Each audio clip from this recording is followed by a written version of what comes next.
আমরা কাউকে টার্গেট করে বা কারো উপর বল প্রয়োগ করি না। তারপরেও এরকম ভিড়ের মধ্যে দুই একটা বিচ্ছিন্ন ঘটনা ঘটতেই পারে। ঊর্ধ্বতন যারা মাঠ পর্যায়ে ছিলেন তারাও যথেষ্ট ধৈর্য এবং সহনশীলতার পরিচয় দিয়েছেন।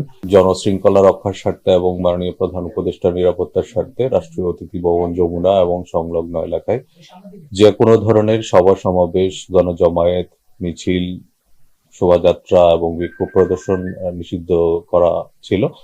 তা সত্ত্বেও কিছু গোষ্ঠী তারা পুলিশের বাধা উপেক্ষা করে যমুনা অভিমুখী আইন শৃঙ্খলা পরিস্থিতি বিনষ্ট করার চেষ্টা করে।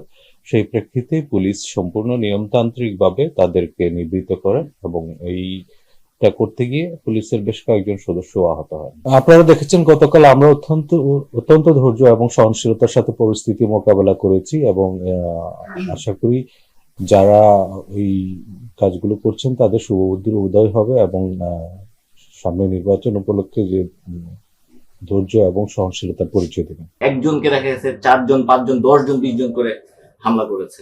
তো এই বিষয়টা আসলে কি জন্য হুট করে কেন এরকম এগ্রেসিভ বা মারমুখী হওয়ার কারণটা? ব্যাপারটা আমার কাছে মনে হয় আপনি যেটা বলেছেন, আমাদের এখানে যথেষ্ট চেন অফ কমান্ড স্ট্রং আছে এবং আমাদের টিমটা বেশ পেশাদারিত্ব এবং আন্তরিকতার সাথে কাজ করছে। তারপরেও এরকম ভিড়ের মধ্যে দুই একটা বিচ্ছিন্ন ঘটনা ঘটতেই পারে এবং আমরা চেষ্টা করেছি যতটা সম্ভব কম বল প্রয়োগ করে পরিস্থিতি নিয়ন্ত্রণে রাখার জন্য এবং আমরা সেটাই করেছি। কমিশনার নিজেই বলছে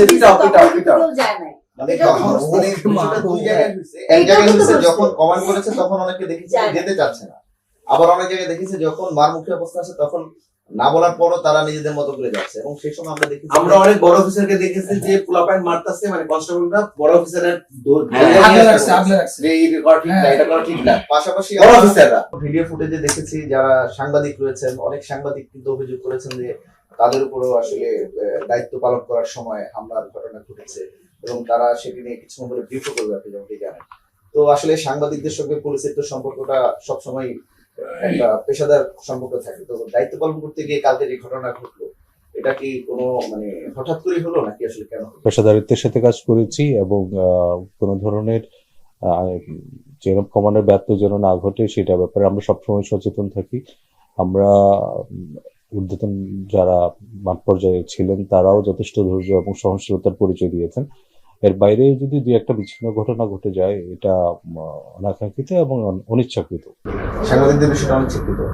এখানে তো অবশ্যই আমরা কাউকে টার্গেট করে বা কারো উপর বল প্রয়োগ করি না। বিষয়টা আমাদের আইন শৃঙ্খলা পরিস্থিতি নিয়ন্ত্রণে আনাটাই ছিল আমাদের জন্য মুখ্য উদ্দেশ্য এবং আমরা সেটাই করেছি।